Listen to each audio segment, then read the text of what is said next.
Les métiers sanitaires et sociaux en Nouvelle-Aquitaine. Dans cet épisode, nous allons nous intéresser au recrutement. Nous allons voir sur quels métiers et quels territoires portent les projets de recrutement, les difficultés rencontrées par les employeurs ainsi que les causes de ces difficultés, et enfin les modes de recrutement. Regardons ensemble quels sont les projets de recrutement dans ces métiers. Selon une étude nationale sur les emplois à pourvoir à l'horizon 2022, arrivent en première place les métiers d'aide à domicile et d'aide-soignant. Mais qu'en est-il en Nouvelle-Aquitaine? Quels sont les métiers les plus recherchés sur notre région? À court terme, les 3 métiers les plus recherchés par les employeurs sont aide à domicile et aide-soignant, comme au niveau national, ainsi que le métier d'infirmier. Voyons maintenant plus finement sur quel territoire auront lieu ces recrutements. Il apparaît que 5 départements concentrent les 2/3 des projets de recrutement. Il s'agit de la Gironde, la Charente-Maritime, les Pyrénées-Atlantiques, la Vienne et les Deux-Sèvres. Mais essayons de comprendre pourquoi ces recrutements vont être si nombreux. Plusieurs facteurs expliquent ces besoins de professionnels.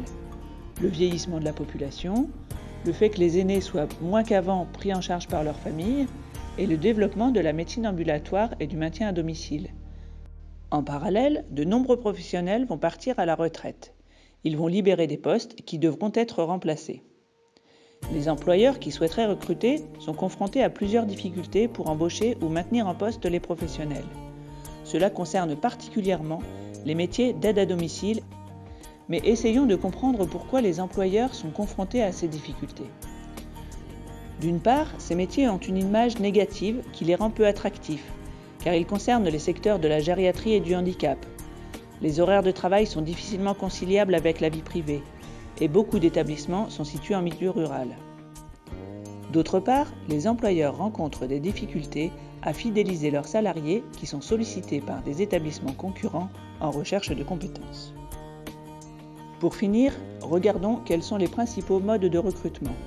Distinguons les pratiques des structures du sanitaire et du social de celles des particuliers employeurs. Dans les structures, les voies d'accès à l'emploi sont l'embauche après une période de stage, les candidatures spontanées et la mise en relation par les services de Pôle emploi. Les structures et les particuliers s'appuient aussi sur le bouche à oreille et les particuliers suivent souvent les recommandations de tiers pour choisir leurs salariés. Pour aller plus loin dans la découverte des métiers du sanitaire et du social, nous vous invitons à consulter les autres épisodes de notre série. Vous pourrez également consulter d'autres ressources sur les sites de Cap Métiers qui apparaissent sur l'écran.